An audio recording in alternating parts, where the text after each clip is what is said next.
It's the Joel Shit Show, featuring Joel Shit. Hi, welcome to the Joel Shit Show. I'm your host, Joel Shit. So we're walking to the train station. Last night was pretty slow.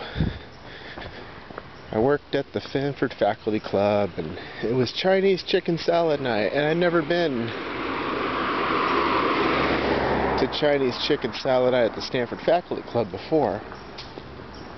This is what they do. They put out a salad. They put out a thing of dressing.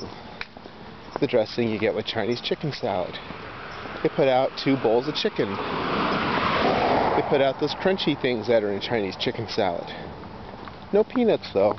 That's what I was looking for. They also put out these vegetables, which vaguely taste like Kung Pao chicken vegetables, but not really.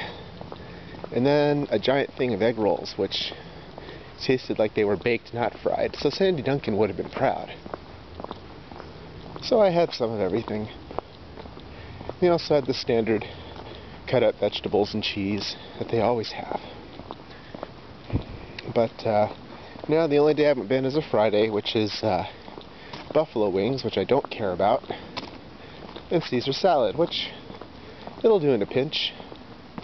And it'll be a pinch if I'm there on a Friday. Maybe I'll be there this Friday, we'll see. But my favorite is probably either the chili dogs, because they have chili. And I mean the deli night's okay. They just put out a bunch of cold cuts and like 4 kinds of cheese and 4 kinds of bread, and you can practice combinatorics, and that's always fun. And then there's a soft taco night, which is good because they have beans and rice too. Although it's rice pilaf, which is kind of funny, but it's a common mistake for these sorts of settings. But, you know, $20 a month, I could go every day if I wanted to. Definitely worth it. The only thing missing is, really want to visit these other faculty clubs I have membership to, but I just don't know how it's going to happen. Oh well. You can't have it all in life. You just can't have it all. Didn't watch any TV yesterday, but I did listen to some baseball on the radio when I was at work. I listened to the Detroit Tigers and the Kansas City Royals. And it was Brian Baster, I don't know, some guy. Shut the Tigers down, but it's April. No one pitches a complete game in April. Well, really, nobody pitches a complete game ever now, but Bannister had to go, so they said, alright, let's go to the bullpen. Kansas City has no bullpen. And the only thing worse than having a bad bullpen is knowing you have a bad bullpen. Being one of the pitchers in said bad bullpen, it gets in your head. I mean, you just can't bet a Kansas City team right now because they're just going to blow every game. And you think, oh, well, Kansas City's favored. Well, actually, I don't know if they were favored. I mean, they should have been. Bannister's a pretty good pitcher. But when you're looking at your lines and you compare the 5-inning line with the full game line, you'll see some adjustments. And if the Kansas City full game line isn't much different from the 5-inning line, you might want to fade them for the full game. Or take them in the 5-inning line. Because their bullpen, no great shakes. They were able to get some in Boston. Or against Boston anyway. I don't remember whether they were at home. That's, you know, good for them, but that's not typical. It's not what's going to be typical for that team. They've got a lot of young talent, but Kansas City always has a lot of young talent. They never figure it out. And then when they do figure it out, they leave. Like Carlos Beltran. It's an easy example. So, I don't know. It's kind of depressing. In 15 minutes, it went from 5-0, Kansas City, Tigers with only 3 hits the whole game, to 6-5 Detroit. Oh, that's what I did. So I tried out MLB Dugout Heroes. It's a pretty neat idea, really. You basically get to play some random Nintendo-y baseball game with someone else online.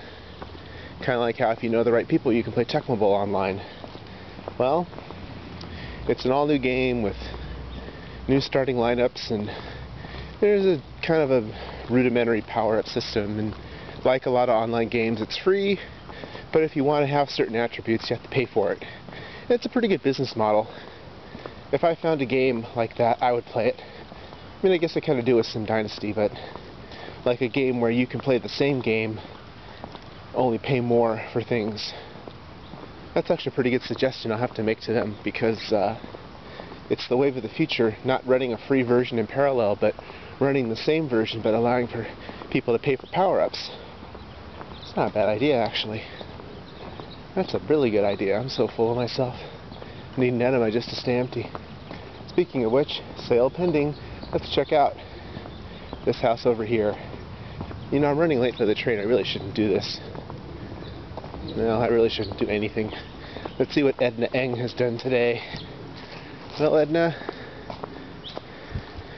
$639,000 for that house right there. 2 bed, 1 bath. Pretty small, but a corner lot.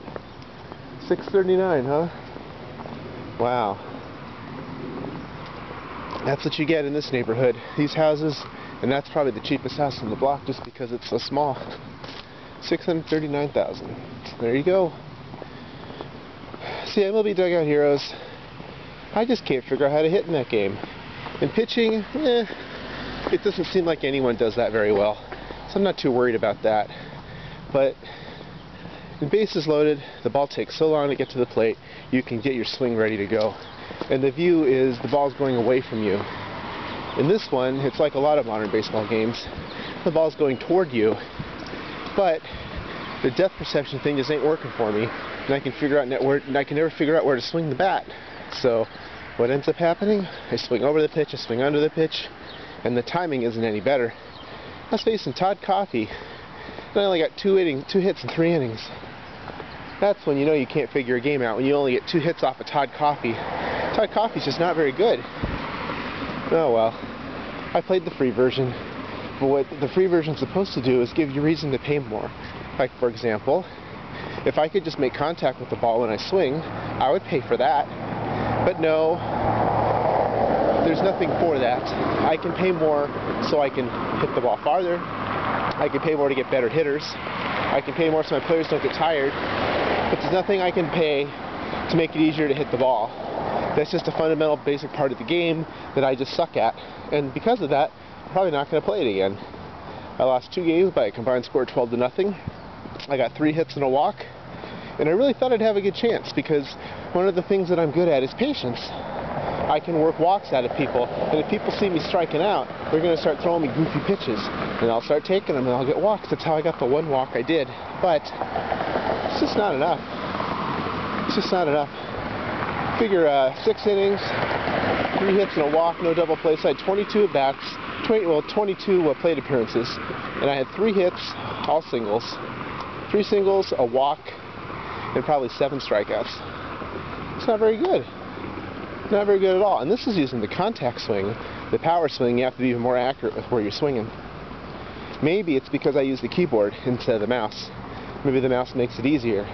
But I don't want to get a mouse just to play that game. I'm not used to using a mouse when I use that computer.